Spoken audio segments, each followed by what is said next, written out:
نحمده ونصلي على رسوله الكريم أما بعد فقد قال الله تبارك وتعالى في القرآن المجيد والفرقان الحميد أعوذ بالله من الشيطان الرجيم بسم الله الرحمن الرحيم ذلك الكتاب لا ريب فيه هدى للمتقين وقال النبي صلى الله عليه وسلم خيركم من تعلم القرآن وعلمه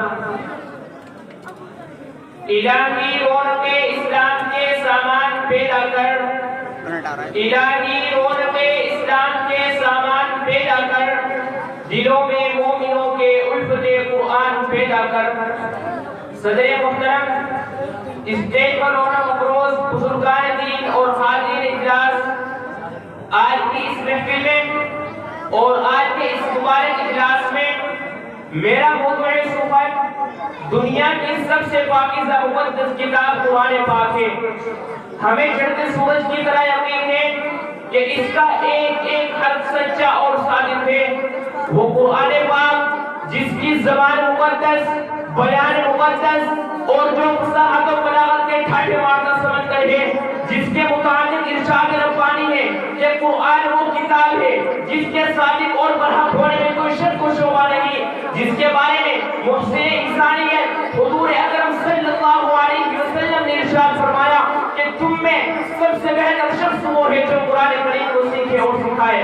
دعا کیجیے کہ خداوند قدوس مقصد کو قرآن پاک کی دولت سے مالا مال فرمائے۔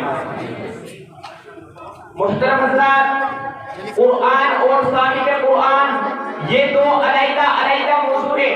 اگر میں یہ کہوں کہ یہ دونوں ایک ہیں تو اس میں کلام نہیں ہے، کیونکہ اس لیے کہ قرآن بھی وہی اور صاحب قرآن بھی وہی۔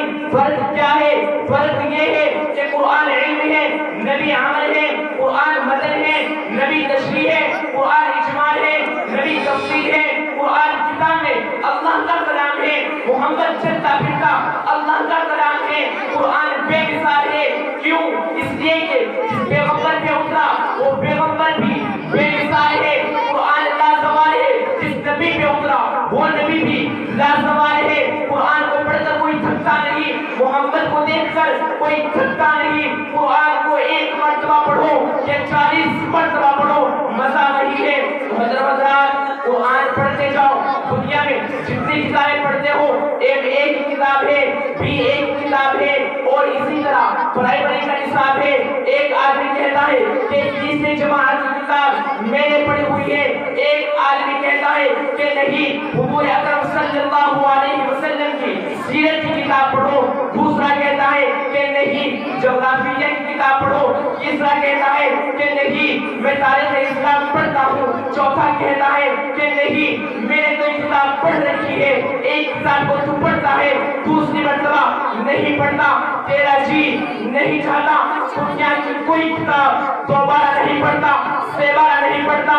لیکن دوستوں، یہ ایک ہی ایسی کتاب ہے جس کا پہلی مرتبہ بھی وہی مزہ ہے، دوسری مرتبہ بھی وہی مزہ ہے، تیسری مرتبہ بھی وہی مزہ ہے۔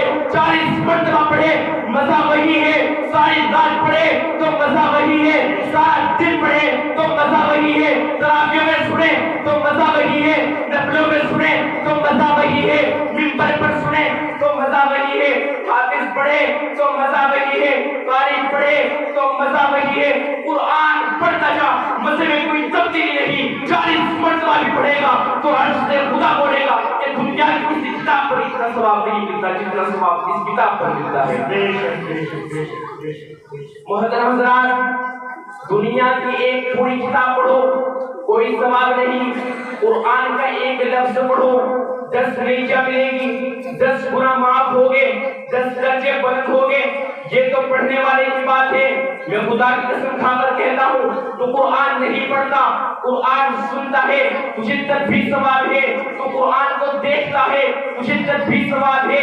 جو بچہ قرآن پڑھتا ہے تو اس بچے سے محبت کرے گا، تجھے تب بھی ثواب ہے۔ اس بچے کو سینے سے لگائے گا، تجھے تب بھی ثواب ہے۔ ارے قرآن مسجد میں پڑھا جاتا ہے، تم مسجد میں قرآن سننے کے لیے گلی میں کھڑا ہو جاتا ہے، تجھے تب بھی ثواب ہے۔ قرآن کو پڑھنا بھی ثواب اور قرآن کو دیکھنا بھی ثواب ہے۔ حضرات قرآن بے مثال ہے. ایک اور بات کہتا ہوں کہ قرآن لاریب ہے اور یہ لاریب میں نے نہیں کہا, خود قرآن نے کہا ہے کہ میں لاریب ہوں. قرآن کھولو. قرآن نے سب سے پہلے کہا کہ لوگوں مجھے پڑھتے ہو, میں بتاؤں میں کون ہوں. میرا تعارف پوچھنے سے پہلے مجھ سے پوچھو کہ میری حیثیت کیا ہے. یہ قرآن کہتا ہے. کہیں ایسا نہ ہو کہ پورا قرآن پڑھ جاؤ, بعد میں پتا چلے کہ یہ تو بدل دیا گیا تھا, بعد میں پتا چلے کہ اسے تو شرابی میں لکھا تھا, بعد میں پتا چلے کہ اس کا تو سارا حصہ بدل دیا گیا, بعد میں پتا چلے کہ اس کے تو کئی حصے نکال دیے گئے.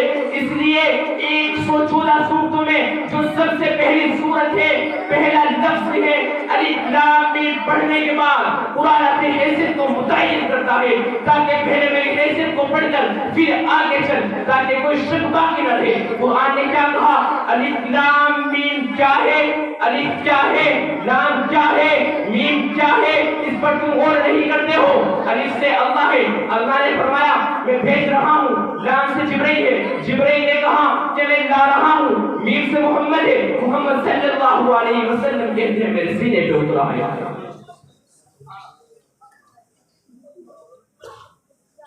محترم حضرات ایک بات کہتا ہوں, اس لفظ میں غور نہیں کرتے کہ دیکھیے قرآن ہے, اترنے کو تو انجیل بھی اتری, زبور بھی اتری, تورات بھی اتری, 127 صحیفے آسمانوں سے اترے, بڑی کتابیں 4 اتری. قرآن کیسے اترا؟ تورات اترنے لگی تو موسیٰ علیہ السلام سے کہا کہ موسیٰ طور پہاڑ پہ جاؤ, وہاں تمہیں تورات ملے گی. زبور کا وقت آیا تو داؤد علیہ السلام سے کہا کہ داؤد اس عبادت خانے میں بیٹھ جاؤ, یہاں زبور ملے گی. انجیل کا وقت آیا تو عیسیٰ علیہ السلام سے کہا کہ اپنے عبادت خانے سے باہر نہیں جانا, میں انجیل اتار رہا ہوں. تورات اتری, موسیٰ علیہ السلام لے گئے, زبور اتری, داؤد علیہ السلام لے گئے, انجیل اتری, عیسیٰ علیہ السلام لے گئے. لیکن دیکھو تو صحیح, ذالک الکتاب جب اتری یہ کتاب تو کون لینے کے لیے گیا؟ اس کے دینے کو تو دیکھو.